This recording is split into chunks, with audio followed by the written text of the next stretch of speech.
Buenas tardes, doctor. Buenas tardes, compañeros. A continuación vamos a ver acerca del monitoreo del electrocardiograma. Primeramente debemos conocer qué es un electrocardiograma. El electrocardiograma no es nada más que la representación gráfica de la actividad eléctrica del corazón. Es decir, vamos a ver cómo las ondas eléctricas pasan por las fibras cardíacas, es decir, por las aurículas, por los ventrículos, esto en una función de tiempo.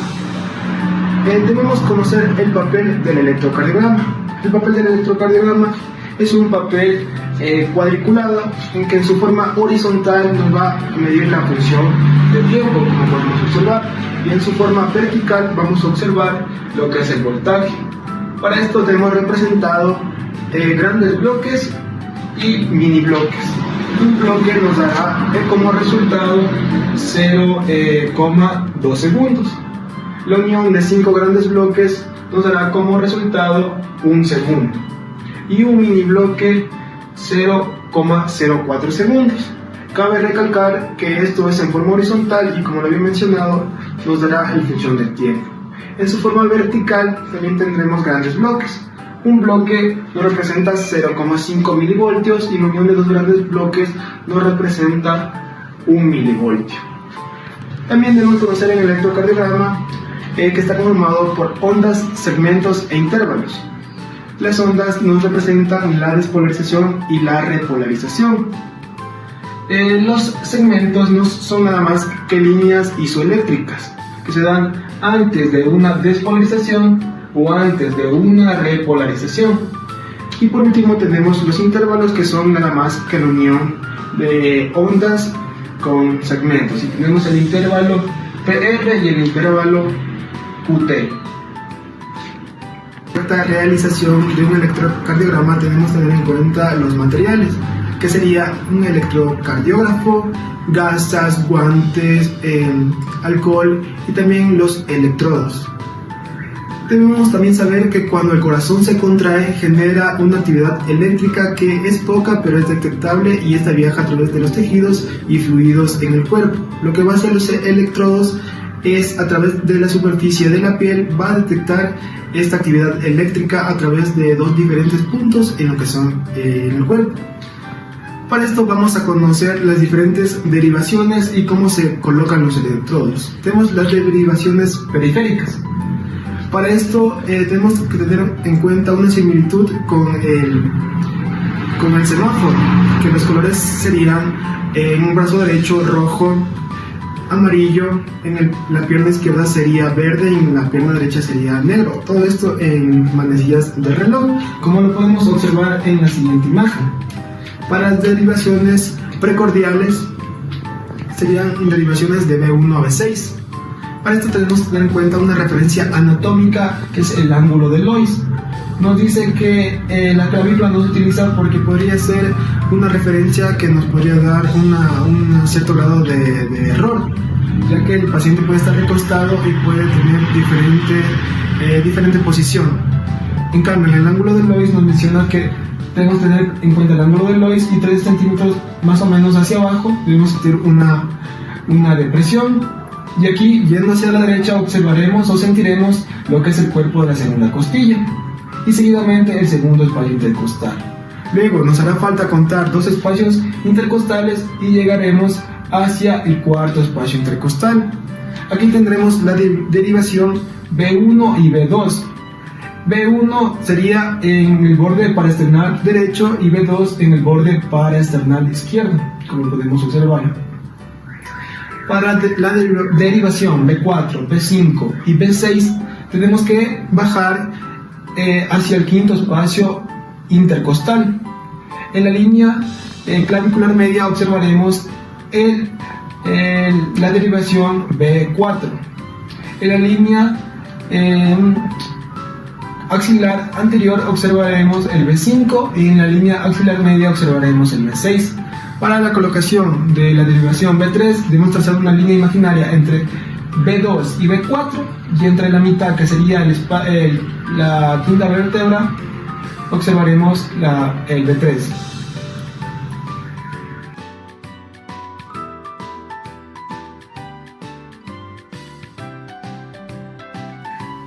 Para entender cómo funcionan los electrodos del electrocardiógrafo, recordemos la definición de electrocardiograma, la cual no es más que la representación gráfica del impulso del miocardio.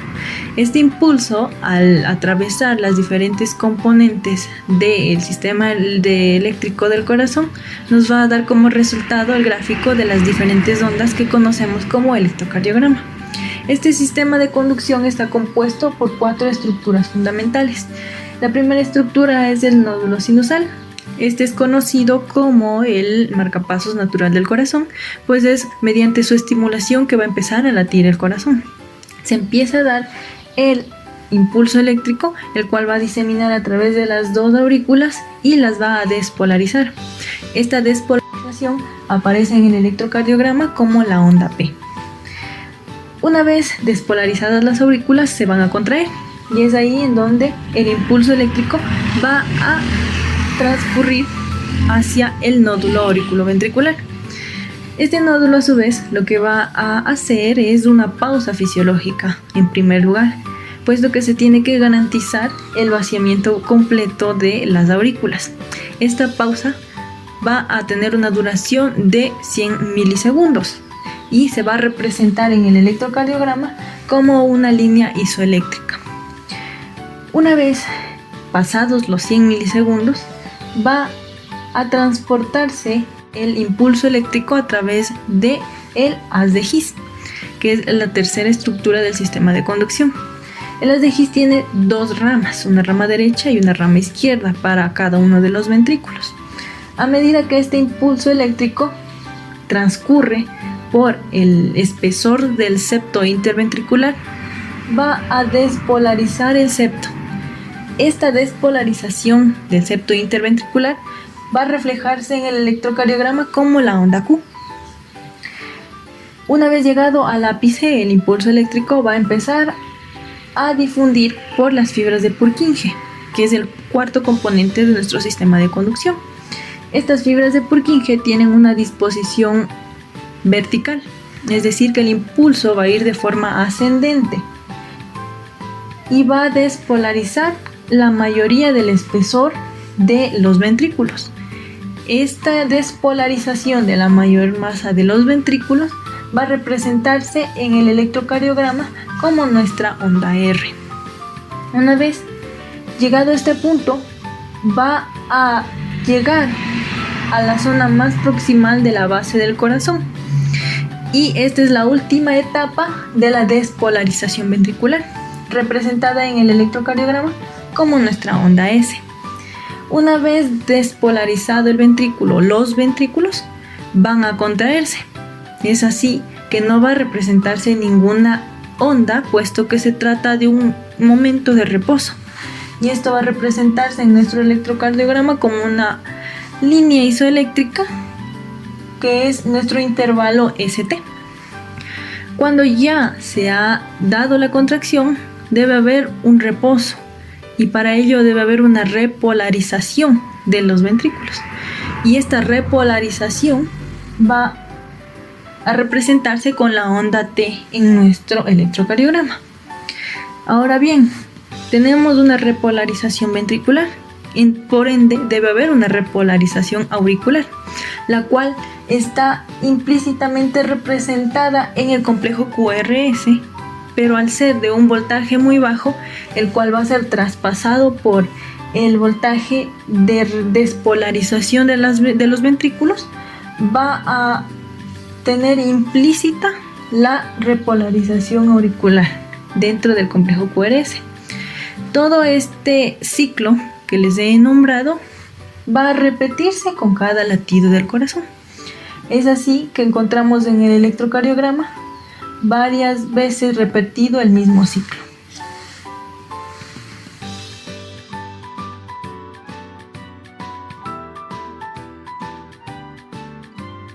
El siguiente tema son las arritmias. ¿Qué es una arritmia? Una arritmia se define como un latido irregular del corazón.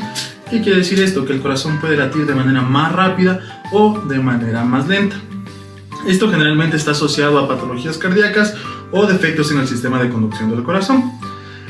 Las arritmias se pueden clasificar en 2 tipos. En primer lugar encontramos lo que son las bradicardias o arritmias. Esto se define como el corazón late de una manera más lenta. Generalmente en la frecuencia cardíaca se ve reflejada menos de 60 latidos por minuto. Y dentro de lo que son las bradicardias o bradiarritmias, vamos a encontrar lo que es el síndrome del nódulo seno-auricular, los bloqueos de la conducción auriculoventricular y las anomalías de la conducción intraventricular. En segundo lugar, encontramos lo que son las taquicardias o las taquiarritmias. ¿Cómo se definen estas?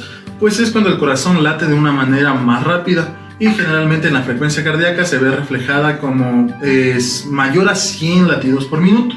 Y aquí vamos a encontrar de dos tipos. Vamos a encontrar las taquicardias supraventriculares y las taquicardias ventriculares. Respecto a las taquicardias supraventriculares, vamos a encontrar lo que son la taquicardia auricular, la fibrilación auricular y el síndrome de Wolff-Parkinson-White. Y respecto a las taquicardias ventriculares, vamos a encontrar la taquicardia ventricular y la fibrilación ventricular. En el siguiente gráfico vamos a ver lo que es una bradicardia sinusal. Se nos menciona que la bradicardia sinusal es muy común, sobre todo en personas sanas, jóvenes, y con mucha más frecuencia en aquellos que son deportistas de alto rendimiento, por lo que generalmente no se asocia a patologías y generalmente tampoco presenta una clínica. Sin embargo, como mencioné anteriormente, las bradicardias son aquellas que presentan una frecuencia cardíaca menor a 60 latidos por minuto. Pero en caso de que la frecuencia baje por debajo de 40 latidos por minuto es donde va a haber problemas. Es decir, que el paciente va a empezar a notar cierta sintomatología, tal como mareo, dolor de cabeza, pérdida de la conciencia y falta de la respiración. En el siguiente gráfico podemos observar que se presentan los latidos de manera, por decirlo, con un cierto espacio notorio. Por ende, aquí podemos definir que la frecuencia cardíaca de esta bradicardia es de alrededor de unos 40-50 latidos por minuto. Y el gráfico de abajo encontramos una taquicardia ventricular. La taquicardia ventricular se define como aquella en la cual los latidos se presentan más de 3 latidos a una frecuencia de 120 latidos por minuto. Y como podemos observar aquí, los latidos se encuentran de manera continua, por así decirlo. Y se nos menciona que estas taquicardias ventriculares son sobre todo frecuentes en aquellos pacientes que padecen de patologías cardíacas o que han sido intervenidos quirúrgicamente por una de las mismas. Por ende, esta generalmente sí presenta sintomatología acompañante, tal como pérdida de la conciencia, dolor de cabeza, mareos y presión en el pecho.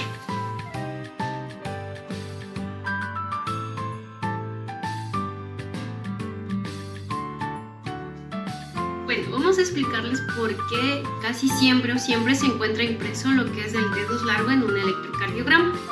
Tenemos que tener en cuenta lo que son las 6 derivaciones bipolares, de las cuales las 3 clásicas son las que nos van a servir para esta explicación, lo que es la derivación 1, 2 y 3, además del eje de derivación, que es simplemente una línea que va a unir lo que son los polos eléctricos de las derivaciones bipolares.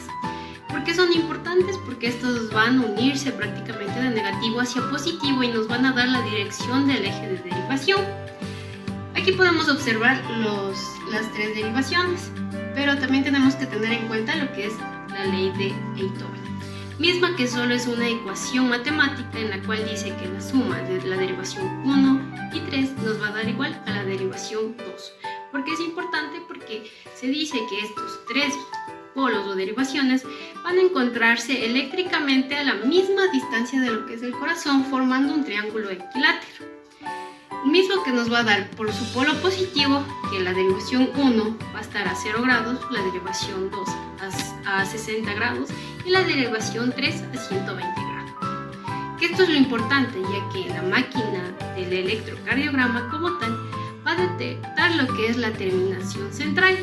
¿Qué es esto? Que es un punto neutro del corazón mismo que se ubica a la izquierda de lo que es el tabique interventricular y abajo de lo que es el punto aurículo-ventricular de unión.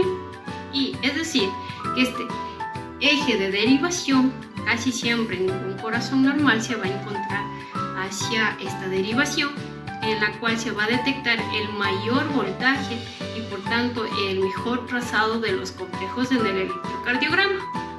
Es decir, que no siempre va a ser esta derivación de 2 la que se puede pedir un trazado más largo, sino puede depender de las diferentes derivaciones en las cuales se tenga un mejor trazado de los complejos. Muchas gracias por su atención y este ha sido nuestro video sobre electrocardiograma.